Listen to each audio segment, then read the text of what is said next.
as it evolves more and more, each person could go and sort of sit behind the computer, look at the software with somebody who knows what they're doing and say, hey, let's try this and this and this. Yep. And I think that's the exciting thing about the future of this. Why did you wonder if, after you created this, if you just opened the door to something that would never be able to be closed again? I don't know. There's a purity in just going surfing every day. You know, getting in your car and just driving along the coast and finding a nice wave, and it's a pretty personal thing, you know. And then, I mean, we search all around the world for a perfect wave, you know. To then sort of just have it like at the push of a button there is some sort of funny feeling about it. There's something really exciting about it, but on the other side, I just wondered if there was something real negative about it or not. Maybe I was a little oversensitive to it, but I think it's all come out in the wash. I think it's just, you know, just another way to go surfing. It's not taken away from the ocean or anything. I think it's adding to that whole experience. How do you think it changes the sport? It definitely allows for a different type of competition. You know, we run a different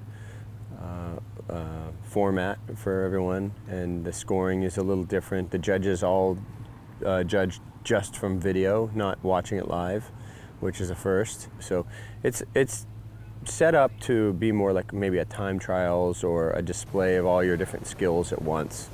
And I think it's a work in progress. I think it's something that needs to be worked out. I don't think we have a perfect formula for it at this point.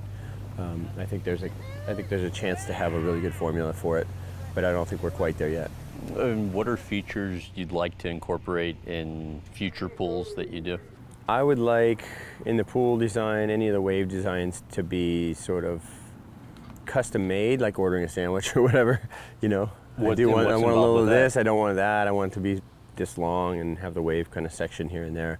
And, you know, if people can do that, they sort of formulate their own way to surf. What's involved with making that happen? There's just some design elements that can go into the way the swell is formed, how the bottom is made, the speed and size of the wave, the angle that it peels at, all those sort of things.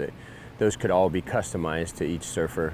That's already kind of happening. As it evolves more and more, each person could go and sort of sit behind the computer, look at the software with somebody who knows what they're doing and say, hey, let's try this and this and this. Yep. And I think that's the exciting thing about the future of this.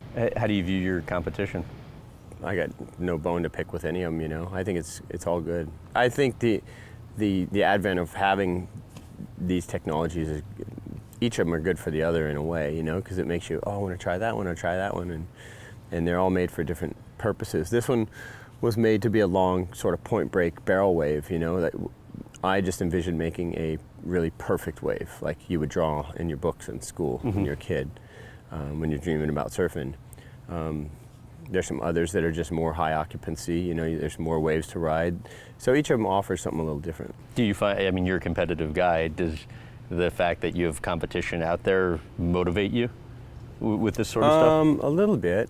I'm a little different these days, you know, everyone kind of imprinted this thing that I'm the most competitive guy in the world, and I have been probably at some times in my life for sure. But I don't know, I don't think of it necessarily as competition now. I just think of it as like evolution, you know, everyone's sharing ideas, and I think they're all going to help each other.